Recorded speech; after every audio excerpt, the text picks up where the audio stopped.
Friends, இன்னைக்கு ஒரு சூப்பரான ஹேர் பேக் தான் உங்க கூட ஷேர் பண்ணிக்க போறேன். அதுக்கு முன்னாடி சின்னதா லைக் பண்ணிட்டு நம்ம சேனலையும் மறக்காம சப்ஸ்கிரைப் பண்ணிக்கோங்க. இப்போ வாங்க அதை எப்படி ரெடி பண்றதுன்னு பார்க்கலாம். ஃபர்ஸ்ட் ஒரு பெரிய சைஸ் வாழைப்பழத்தை சின்ன சின்னதா கட் பண்ணி வச்சிருக்கேன். இதுல பாத்தீங்கன்னா நிறைய புரோட்டீன்ஸ், விட்டமின்ஸ்லாம் இருக்கு. இது நம்ம ஹேர் ஃபாலை நல்லா கண்ட்ரோல் பண்ணி ஹேர் growth நல்லா இன்க்ரீஸ் பண்ணும். அது மட்டும் இல்லாம நம்ம ஹேரை பாத்தீங்கன்னா நல்லா கண்டிஷனிங்கா சாஃப்ட் அண்ட் ஸ்மூத்தா வச்சிருக்கோம். இப்போ ஒரு மிக்ஸி ஜார்ல நம்ம கட் பண்ணி வச்சிருக்க வாழைப்பழத்தெல்லாம் சேர்த்துக்கலாம்.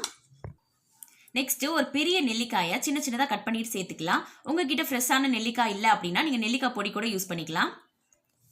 நெல்லிக்காய் பார்த்தீங்கன்னா நம்ம முடியை நல்லா ஆரோக்கியமாக ஸ்ட்ராங்காக வளர வைக்கும். தேர்டு பார்த்தீங்கன்னா ஒரு கைப்பிடி அளவுக்கு கருவேப்பிலை சேர்த்துக்கிறேன். நல்லா வாஷ் பண்ணிட்டு கருவேப்பிலை பார்த்தீங்கன்னா நம்ம முடியை நல்லா கருன்னு நீளமாக வளர வைக்கும். இப்போ இதில் பார்த்தீங்கன்னா நம்ம தண்ணி கொஞ்சமாக சேர்த்து நல்லா நைஸாக அரைச்சிட்டு வந்துடலாம். ஓகே, நைஸாக அரைச்சிட்டு வந்தாச்சு. இப்போ இதை லேசான துணியில் போட்டு நல்லா ஃபில்டர் பண்ணிட்டு வந்துடுறேன்.